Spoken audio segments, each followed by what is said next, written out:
Hello friends, स्वागत है हमारे चैनल में आप लोगों का।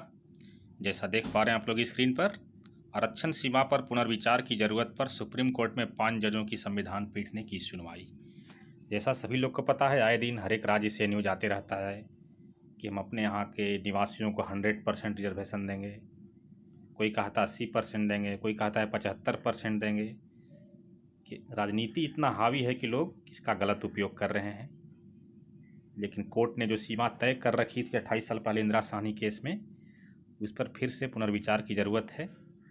क्या 50% की सीमा को उल्लंघना जरूरी है या नहीं है, इस पर 5 सदस्यीय पीठ ने आज सुनवाई शुरू कर दी है, सोमवार से ही। आइए देखते हैं न्यूज क्या है वैसा कुछ। आरक्षण की 50% की अधिकतम सीमा पर पुनर्विचार की जरूरत पर सुप्रीम कोर्ट में मंथन शुरू हो गया है। 5 न्यायाधीशों की पीठ में 28 साल पहले इंदिरा साहनी फैसले में तय की गई आरक्षण की सीमा 50% सीमा पर पुनर्विचार की जरूरत पर सुनवाई शुरू हो चुकी है।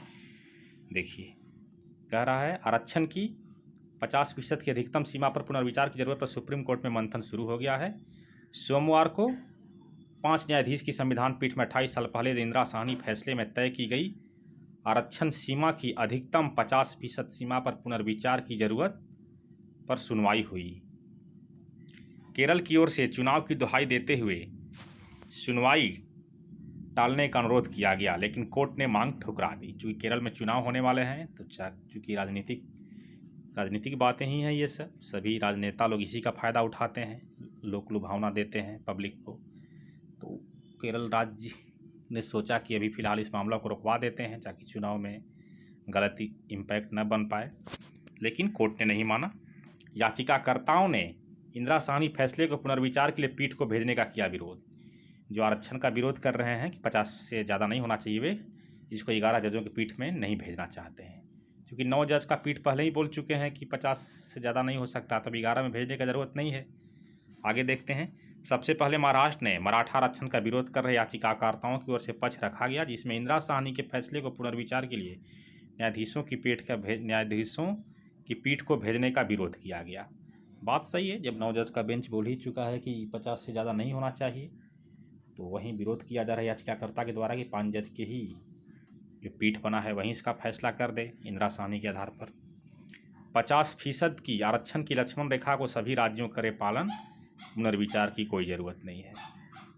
याचिकाकर्ताओं ने कहा कि आरक्षण की सीमा 50% सीमा लक्ष्मण रेखा है और सभी राज्यों को इसका पालन करना चाहिए। इस पर पुनर्विचार की जरूरत नहीं है, क्योंकि इंदिरा साहनी फैसले के बाद 5 बार संवैधानिक पीठ ने उस फैसले को अपनाया है और कभी भी आरक्षण की सीमा 50% सीमा पर सवाल नहीं उठाया। याचिकाकर्ताओं की ओर से बहस मंगलवार को भी जारी रहेगा, यानी कि लेटेस्ट डिसीजन आया था आंध्र प्रदेश वाला मामला में, जिसमें 5 जज की ही पीठ ने जो अप्रैल 2020 में आया था, उसमें इंदिरा साहनी के तहत 50% सीमा को ही वैध ठहराया गया था। 6 कानूनी सवाल जिस पर कोर्ट विचार करेगा।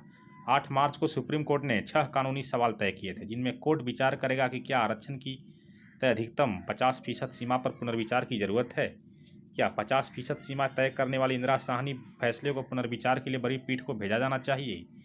इस पर भी विचार होना है कि क्या संविधान के 102वें संशोधन के बाद राज्यों का पिछड़े वर्ग को आरक्षण देने का कानून बनाने का अधिकार बाधित हुआ है, और क्या इससे संविधान में दी गई संघीय ढांचे की नीति प्रभावित हुई है। राज्यों के अधिकारों से जुड़े इस कानूनी सवालों पर कोर्ट ने सभी राज्यों को नोटिस जारी कर जवाब मांगा था और 15 मार्च से मामले पर नियमित सुनवाई तय करते हुए साफ कर दिया था कि उस दिन सुनवाई टालने का अनुरोध नहीं सुना जाएगा। कोर्ट ने कानूनी सवाल मराठा आरक्षण के मामले में तय किए गए थे। महाराष्ट्र सरकार ने कोर्ट ने 50% सीमा की पर पुनर्विचार की मांग हुई। पीठ ने 1992 में इंदिरा साहनी के मामले में आरक्षण की अधिकतम 50% की सीमा तय की थी। सुप्रीम कोर्ट की 9 न्यायाधीशों की संवैधानिक पीठ ने 1992 में इंदिरा साहनी मामले में, जिससे मंडल जजमेंट भी कहते हैं, में आरक्षण की अधिकतम सीमा 50% की सीमा तय की थी। यह भी कहा था कि अपवाद में सीमा लांघी जा सकती है, लेकिन वो दूर दराज के मामलों में होना चाहिए। इस बीच बहुत से राज्यों ने आरक्षण की 50% सीमा का अतिक्रमण किया है। 5 न्यायाधीशों की संवैधानिक पीठ में हुई सुनवाई। सोमवार को मामला justice Ashok Bhushan, L Nageswara Rao, S Abdul Nazeer, Hemant Gupta और एस रविंद्र भट्ट की 5 सदस्यीय पीठ में लगा था। कई राज्यों की ओर से जवाब दाखिल करने के लिए कुछ और समय मांगा गया, जिसे स्वीकार करते हुए कोर्ट ने 1 सप्ताह का समय दे दिया। केरल की ओर से कहा गया कि राज्य में चुनाव है, इसलिए फिलहाल सुनवाई टाल दी जाए। तमिलनाडु के वकील ने भी मांग का समर्थन किया, लेकिन कोर्ट ने अनुरोध पर ठुकरा दिया। मराठा आरक्षण को चुनौती देने वाले याचिकाकर्ताओं की ओर से वरिष्ठ वकील अरविंद दत्तार ने कहा कि इंदिरा साहनी फैसले पर पहले कभी कोर्ट के किसी फैसले पर सवाल नहीं उठाया गया है। यह फैसला बहुत सोच विचार करके लिया गया था। ये देखिए, 9 जजों की पीठ में से 8 ने आरक्षण की अधिकतम सीमा 50% का किया था समर्थन। समझ लीजिए, 8-1 से फैसला वहाँ पर आया था।